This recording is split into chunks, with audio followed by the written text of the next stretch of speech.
박찬대 민주당 원내대표가 어제 7월 17일부터 시행 중인 재난안전법 시행령과 관련해 파업을 사회재난으로 규정하고 있다며 헌법에 보장된 기본권을 시행령으로 제한하겠다는 위험천만한 발상, 초법적 반헌법적 발상이라고 말했습니다.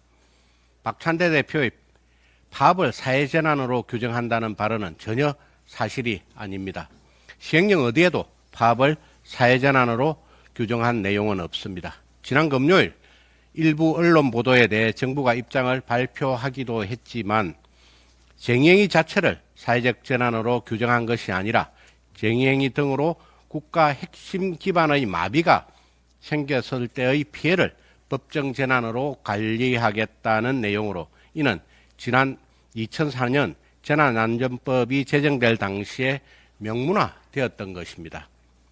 집단 파업으로 국가의 핵심 기반 시설이 마비가 되고 이로 인해 국민의 생명과 재산 그리고 국가 경제에 피해가 발생하는 경우를 사회재난이라고 규정하지 않는다면 무엇이라 해야 하겠습니까? 또한 종전 재난안전법 시행령에 이미 전력사고, 원자력 안전사고, 보건의료사고, 고속철도, 도시철도 사고, 육상화물 운송사고, 금융전산 및 시설사고 등으로 규정하고 있었고 정부는 이를 근거로 지난 2022년 화물연대 운송거부와 올해 의사 집단행동에 대해 대응했던 것입니다. 최근 개정된 재난안전법 시행령은 법률과 시행령상의 용어 불일치 문제를 개선하기 위해 개정된 것으로 새롭게 신설된 규정이 아닙니다. 따라서 헌법에 보장된 기본권을 시행령으로 개정하려고 한다는 박 대표의 발언은 명백한 허위 주장입니다. 국민의힘과 윤석열 정부는 헌법과 관련 법률에 따라 정당한 노조 활동에 대해서는 적극 보장해야 한다는 입장에 변함이 없습니다.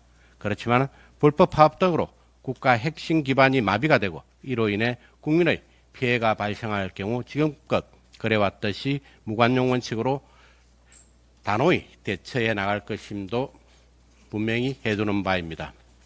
박 대표가 말한 위험천만한 발상, 초헌법적, 반헌법적 발상은 어제 환노위에서 거대 야당 단독으로 통과시킨 소위 노랑봉투법, 즉 불법 파업 조장법을 두고 하는 것입니다. 불법 파업 조장법이야말로 위험천만한 반헌법적 발상입니다. 헌법상 보장된 노동상권 보호 범위를 넘어서 노조의 불법 쟁의 행위에 대해 면죄부를 주고 헌법상 보장된 재산권을 침해할 뿐만 아니라 헌법상의 과잉금지 원칙과 제형 법정주의에도 반하는 위헌적 법안인 것입니다. 우리 당이 노랑봉투법을 불법 파업 조장법이라고 한 이유도 바로 이 때문입니다. 어제 박 대표가 언급했던 재난안전법 시행령 개정 철회 발언을 민주당으로 주어만 바꿔 그대로 되돌려 드리겠습니다. 민주당은 헌법 정신을 파괴하는 불법 파업 조장법을 즉시 철회하기 바랍니다. 이상입니다.